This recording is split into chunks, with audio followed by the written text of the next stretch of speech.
All right, everybody. So we are live post game. We've got Saps Mundin joining us. He's going to give us thoughts on the game tonight. We just finished our intro. We were actually just talking about our three stars. One and two were pretty unanimous. We gave it to Jack and Willie, and then Morgan Riley is a surprising third. So I guess I'll transition and just what did you think about Riley's game today? Because I think he's been such a hot topic in Leafs Nation for such a while, and then we'll let you kind of take that and run with it how you will. Riley has been incredible. I'm as big of a Riley critic as there is. His decision making on defense can be tragic at times, but he's absolutely balled out this series. Like, I'm looking at it right now. He had an 83% expected goals. You could just see him all over the ice. He's dominating, and then finishes it off with the goal. Like, what more can you say? He's playing like a true number one, and I'm the last person who would have thought that he was capable of that. But it just kind of makes you wonder if they just told him, hey, like, be like 50% more conservative with your pinches, and then all of a sudden he's an all-star again. So you love to see it. Yeah, absolutely. He's been unreal. And I think that you're totally right. I think with him, it's just always, I think with him and Mitch, it's kind of similar, right? When they're trying to do too much, you can tell it's very obvious. And then it causes detrimental things to happen to the team. And then they simplify and just play a little bit more conservative. And then just do what they do best, and they look lights out. And so I think that that's something Riley's kind of been doing over the first three games. He's looked unreal. And I think that kind of transitioning to Mitch there, that's kind of where I think that what he needs to do now is kind of just simplify his game a little bit, because he's just been all over the place. Just shoot. The only thing is just shoot. The problem with the power play right now, there's a lot of problems, but right now it's they know where it's going. Like, Sandin's trying to give them a point shot, so there's something else to think about. But everyone on the Habs penalty kill knows where it's going. You give it to Mitch, even if it's not a good shot, even if it's not going to go and it's not going to be a goal, just shoot. So the penalty killers think about something else and give Austin that space. You shooting gives more power play options to Austin Matthews than you just always holding and trying to find that play to Austin, because they're just going to close it off. That's what Armia did when he tried to pass it back to Sandin. He guessed what's going to happen, jumped in, tipped the puck. Now you ruined all your momentum and the period's over. He's just got to shoot for me. That's the only problem I see. Like, defensively, Mitch has been great. I think he's been doing everything well. The penalty kill, he's been phenomenal. It's just offensively, he just needs to clear his head, play like the regular season, just have fun out there. And when Mitch Marner's having fun, we're all having fun. I couldn't agree more with all of that, honestly. I think, like, there were 3 or 4 times tonight on the power play when he had the puck, and it's like everybody is yelling in their basement, shoot, shoot, shoot. And he just holds onto it, tries to look for Matthews. Matthews isn't there. He goes to Sandin. I think they got to put him down low on the power play and throw Willie on the other half wall. I've been saying that on the podcast for over a month, because when you just have, everybody knows Austin Matthews is the only shooter on that power play. All they have to do is sell out to cover that. If you throw Willie there, all of a sudden, one of these times, people collapse on Matthews. He throws a saucer pass across the ice to Willie. We've seen what Willie can do in this series. I mean, it's honestly a no-brainer. And then you have Mitch below the goal line. Like, he will pick a pass.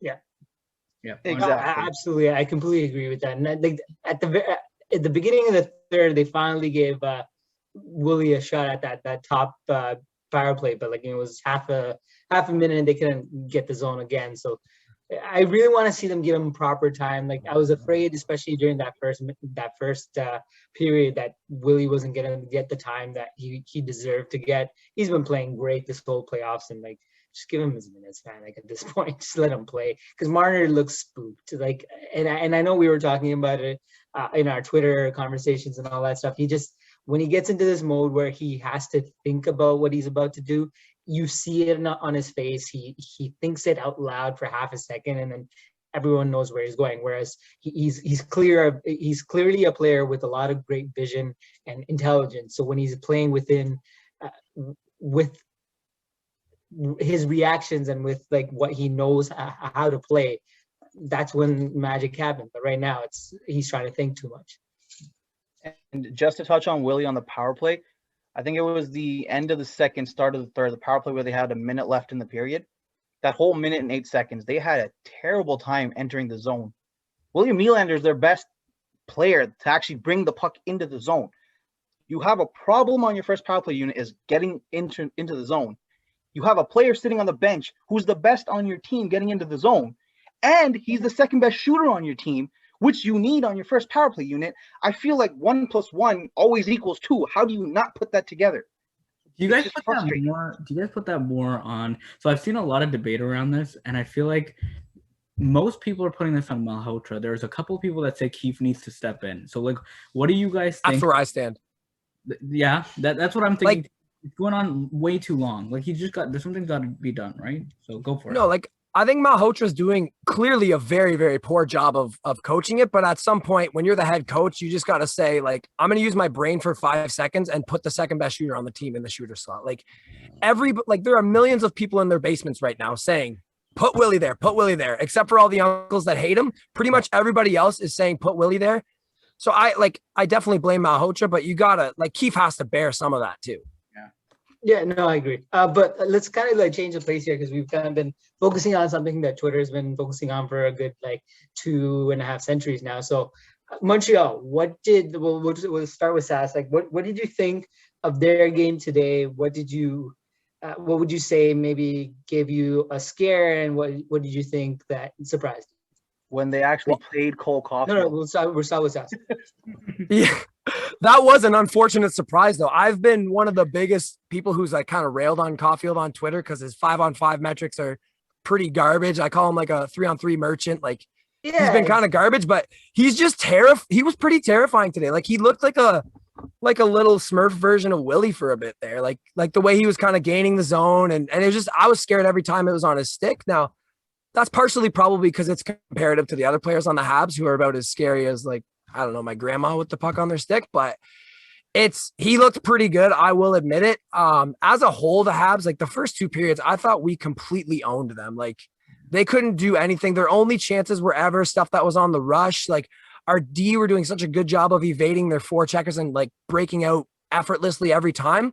It was just in that third period when Jack really had to step up that you could tell they were going all out to score, and it, like, the score effects were playing a role there. But that was kind of a disappointing third period from a defensive standpoint for me from the Leafs. Yeah, we were talking about that. We were talking about how, the Leafs have showed this season that they can win in all different ways, right? They can win a close game late in the third. I think what I would like to say, I'm glad that they won. I'm glad that they were able to hold a lead, and I'm glad that they're showing now that they can hold a lead. The one thing I need to see from them now, and something they did in this regular season, is you have the lead and you still don't let your foot off the gas, right? Keep playing. And they did that for the most part for, I would say, maybe even the first 5 to 10 minutes. Like, it was kind of back and forth, but then the last 10 minutes, they kind of just turtled up a little bit, and they were still making good breakout passes, still not letting Montreal hem them in until like maybe the last 3 or 4 minutes.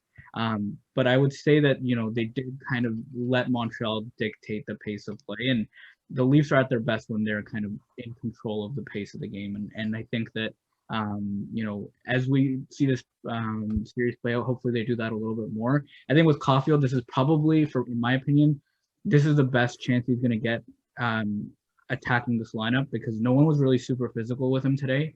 And I think if he keeps his spot, which I would be shocked if they didn't play him again in Game 4. But if he's in the lineup again, you got to punish him. You got to take his space away, because he is their only dangerous player.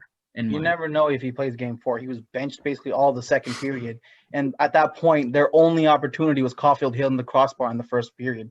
I don't know what they're doing there. He looked dangerous today. Like, when he had that shot right between the hashes in the third period, I was about to shit bricks. Thank God Jack Campbell made that save and bailed us out. But Caulfield looks dangerous, and they need to be a lot more physical, just like you said, on him. Like, the same way Anderson, Sherrod always want to go after our youngsters. It's a playoffs. You have to make him work for every single shift that he's on that ice. Yeah, you know what was funny is that, because Kerfoot, I was kind of sad that Kerfoot apologized about it, but you see the hit, like the half second after the game ended, and then Anderson sprinting at him. Was like, "Oh shit, like my bad, dude." But I was like, "No, Dad, don't apologize." Like, okay. You think Ben Sherratt's going to apologize for two-handing somebody in the face? You don't apologize to these guys. Exactly. No. I don't remember Engvall getting an apology after getting cross-checked into the boards. Engvall though. He's been good. That entire line with they had Kerfoot last game, and Kerfoot's been balling this whole playoffs, which has been excellent to see. They throw Simmons on there today, and they just kept on chugging though. Like the Wayne train was pulling into the This was Wayne station. Simmons' best game. Holy shit. 100%. He led the team in expected goals, 84%. Engvall's at 80%. Then you got Mikheyev down at 58. Like that line just controlled play. And if they can control the Habs, you know, they can fight with those middle six lines of the Habs. That will be huge because you know they're not going to hold down Matthews and Marner points wise for much longer. Yeah, 100%. Exactly. So to wrap things up, Sats, why don't you give us your prediction for Game 4 and then your 3 stars from tonight, and then we'll let you hop. All right. Well, my prediction also comes with a question because Jack Campbell has to start tomorrow. I don't care what his load is, as long they gave him a rest day earlier in the week. Yeah. If Jack Campbell starts, I'm gonna say it'll be a little higher scoring because we know goalies on the second night of a back-to-back are not as good. That'll play a part for both goalies. So I'm gonna say 4-3 Leafs.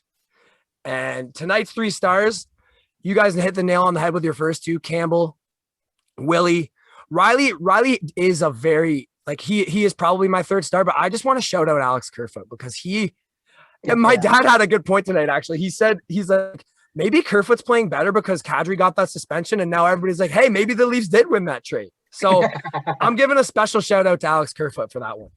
Unreal. Yeah. To be honest, I'm very confused about all the hate Kerfoot got for half a. I don't know. This whole season, actually, I've been like, why does Kerfoot get this much hate? I mean, he's never been bad. Sure, losing a fan favorite in Kadri. It's just that salt. Like, oh, we traded you for Kadri. It's all Tyson Berry's when fault. When Sundin first got here, everyone's like, we traded you for Wendell Clark. But also, Berry should get 8 years, $8 million for sure. 100%. Right? Are you listening, Ken Holland? Yeah, he's leading the comeback tonight, boys. Tyson Berry, book it. The team on his back. All right, well, Sats, thanks so much for joining us, man. It's been great, guys. Yeah, well, we'd love to have you on again sometime. It's been an absolute pleasure. Thanks so much for your insight. We'll let you plug your podcast. It's a great listen. I listen to it pretty regularly, but I'm gonna let you plug it. And we'll see you in a bit, man. Thanks so much. Yeah, no problem. My friend Lebda's Legacy and I, we host the Buds All Day podcast. We are at Buds All Day Cast on Twitter. I am very addicted to Twitter, so you will get lots of quality content from me there. And we also have a YouTube account called Buds All Day Podcast. So if you want to subscribe to that too, we got a super producer who makes some good videos for us. So he's going to splice something up tonight for tonight's game. So that's pretty much all I got to plug. It's been good, guys. Well, anytime, just hit me up. I'm down for this. Perfect. Perfect. Have a good one, guys. All right, see you soon, buddy.